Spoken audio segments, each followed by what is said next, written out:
Hello നമസ്കാരം. അപ്പോൾ നമ്മൾ ഇന്നത്തെ വീഡിയോയിൽ നമ്മുടെ വോഡാഫോൺ ഐഡിയയുടെ സിമ്മ് എങ്ങനെ നമുക്ക് പോർട്ട് ചെയ്ത് എയർടെല്ലിലേക്ക് മാറ്റാം എന്നാണ് നമ്മൾ നോക്കാൻ പോകുന്നത്. അപ്പോൾ നമുക്ക് സ്വന്തമായിട്ട് നമ്മുടെ മൊബൈലിൽ തന്നെ ഉപയോഗിച്ച് ചെയ്യാൻ സാധിക്കുന്നതായിരിക്കും. അപ്പോൾ നമുക്ക് 1 by 1 ആയിട്ടുള്ള പ്രൊസീജിയർ നമുക്ക് നോക്കാം. ആദ്യം തന്നെ നമുക്ക് പ്ലേ സ്റ്റോറിൽ നിന്ന് എയർടെൽ താങ്ക്സ് ആപ്പ് എന്ന് പറഞ്ഞ എയർടെല്ലിൻ്റെ ആപ്ലിക്കേഷൻ ഉണ്ടോ ഒഫീഷ്യൽ ആയിട്ടുള്ളത്, അത് നമുക്ക് ഇൻസ്റ്റാൾ ചെയ്യേണ്ടതായിട്ടുണ്ട്. അപ്പോൾ അത് ഇൻസ്റ്റാൾ ചെയ്യാം. അതിനുശേഷം നമുക്ക് 1900 എന്ന നമ്പറിലേക്ക് നമുക്ക് പോർട്ട് എന്ന് ക്യാപിറ്റൽ ലെറ്ററിൽ ടൈപ്പ് ചെയ്തതിന് ശേഷം ഒരു സ്പേസ് ഇട്ടതിന് ശേഷം നമുക്ക് മൊബൈൽ നമ്പർ സാധാ മെസ്സേജ് ആയിട്ട് അയക്കാം. അപ്പോൾ തീർച്ചയായിട്ടും ഓർത്തിരിക്കുക, നമ്മൾ അയക്കുന്ന സിമ്മിൽ, പോർട്ട് ചെയ്യേണ്ട സിമ്മിൽ നമുക്ക് SMS ഓഫർ ഉണ്ടായിരിക്കണം. അപ്പോൾ ഇത്രയും ചെയ്തതിന് ശേഷം SMS അയക്കാം.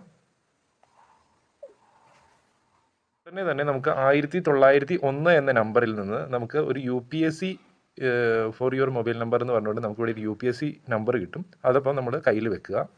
അപ്പോൾ നമ്മൾ എയർടെൽ താങ്ക്സ് ആപ്ലിക്കേഷൻ ഇൻസ്റ്റാൾ ആയിട്ടുണ്ട്. അത് നമ്മൾ ഇനി ലോഗിൻ ചെയ്യേണ്ടതായിട്ടുണ്ട്. അതിനുവേണ്ടി നമ്മൾ ഏത് ഐഡിയ നമ്പർ ആണോ അത് ഉപയോഗിച്ച് നമുക്ക് ലോഗിൻ ചെയ്യാൻ സാധിക്കുന്നതായിരിക്കും. അപ്പോൾ ഐഡിയയുടെ മൊബൈൽ നമ്പർ ഇവിടെ എൻ്റർ ചെയ്ത് കൊടുക്കാം.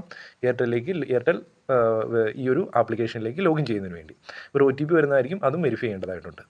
അപ്പോൾ നമ്മൾ എയർടെലിൻ്റെ ആപ്ലിക്കേഷൻ ലോഗിൻ ആയിട്ടുണ്ട്. അപ്പോൾ നമുക്കിവിടെ പോർട്ട് ടു എയർടെൽ എന്ന് പറഞ്ഞ ഓപ്ഷൻ നമുക്ക് ഹോം പേജിൽ തന്നെ കിട്ടും. അതിലൊന്ന് ക്ലിക്ക് ചെയ്ത് കൊടുക്കുക.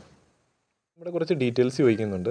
ഇവിടെ നമ്മുടെ പേര്, മൊബൈൽ നമ്പർ, അതുപോലെ തന്നെ നമ്മുടെ അഡ്രസ്സ്. അപ്പോൾ കൺഫേം റിക്വസ്റ്റ് എന്ന് കൊടുത്തു കഴിയുമ്പോഴത്തേനും റിക്വസ്റ്റ് കൺഫേം ആകുന്നതായിരിക്കും. അതിനുശേഷം അവർ സിമ്മ് നമ്മുടെ അടുത്ത് കൊണ്ടുവന്ന് ഡെലിവറി ചെയ്യുന്നതായിരിക്കും. നമ്മൾ കൊടുത്ത അഡ്രസ്സിൽ കൊണ്ടുവന്ന് ഡെലിവറി ചെയ്യുന്നതായിരിക്കും. ഒപ്പം നമ്മുടെ ഐഡൻറ്റിറ്റി വെരിഫിക്കേഷനും അതിനൊപ്പം തന്നെ നടക്കുന്നതായിരിക്കും. അപ്പോൾ ചില പിൻ നമ്പറിലാണെങ്കിൽ നമുക്ക് ഇത് ഡെലിവറി അവൈലബിൾ ആയിരിക്കില്ല. നമ്മൾ എയർടെൽ സ്റ്റോറിൽ തന്നെ പോകണം. കുറച്ച് സിറ്റി ഏരിയയിലൊക്കെ ആണെങ്കിൽ തീർച്ചയായിട്ടും നമുക്ക് ഈ സിമ്മ് ഡെലിവർ ആകുന്നതായിരിക്കും. Okay, thank